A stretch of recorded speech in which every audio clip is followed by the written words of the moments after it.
हया ड्रामे में हया को ये लग रहा था कि अब सबको घर से निकाल देने के बाद ये घर उसका हो गया। इस घर पर अब उसकी हुक्मरानी चलेगी क्योंकि मुबारक मस्तूर के बाद सब कुछ उसे मिलेगा। लेकिन उसके अरमानों पर पानी फिरने वाला है क्योंकि हारून की वापसी कोई मामूली बात नहीं है। हारून का इस तरह अचानक से आ जाना और फिर उसका इरम से मुलाकात हो जाना कोई मामूली बात नहीं। दरअसल हारून वापस आता है तो उसे घर का माहौल अच्छा नहीं लगता। ये वही घर है जहाँ पर सब मिलकर रहते थे। मुबारक मस्तूर का हुक्म चलता था और सब सर झुकाकर उसके हर फैसले को मानते थे।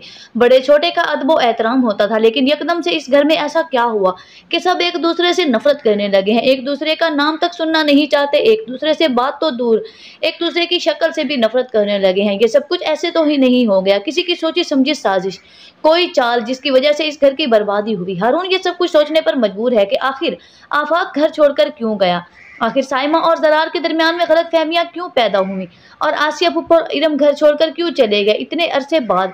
ये सब कुछ होना बगैर किसी वजह के नहीं है, लेकिन उसे कुछ भी समझ नहीं आता।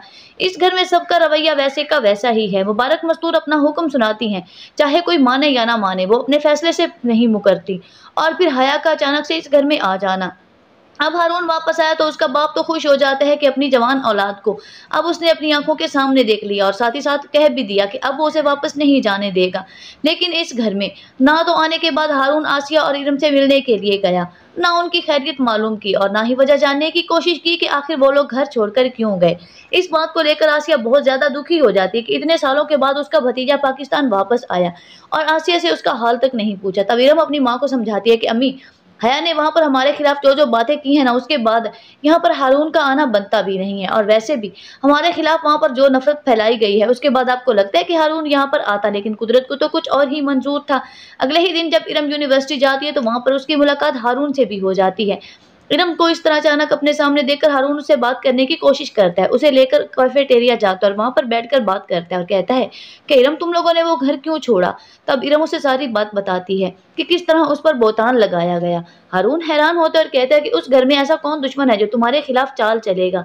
इससे पहले कि हारून कोई और सवाल करता है, इरम उसे बता देती है कि उस घर की बर्बादी से लेकर हमारे उस घर से निकाले जाने के पीछे सिर्फ और सिर्फ हया का हाथ है। हारून हैरान होता है और कहते हैं कि हया हया ऐसा क्यों करेगी, वो तो बहुत अच्छी है। तब इरम कहती कि यही तो उसकी खूबी है कि वो इतनी बुरी होने के बावजूद भी सबकी नजरों में अच्छी बन जाती है। अब हारून को ये मालूम तो हो जाता है कि हया की वजह से ही सारी बर्बादी हुई है, लेकिन उसे यकीन नहीं आता। यकीन करने के लिए उसके पास कोई ठोस सबूत होना चाहिए, और ऐसे बहुत सी बातें अब उसके सामने आएंगी जिससे ये साबित हो जाएगा कि ये सब कुछ हया की वजह से हुआ, और उसकी सबसे बड़ी वजह होगी हया का इस घर में मौजूद होना। सब लोगों के बीच में नफरत है, सब लोग घर छोड़कर चले गए सिवाय हया के। अब इस बात से तो यही सबक मिलता है कि इस घर में ये सारी आग हया की लगाई हुई है। क्या इरम और हारून मिलकर अब हया को बेनकाब करने वाले हैं।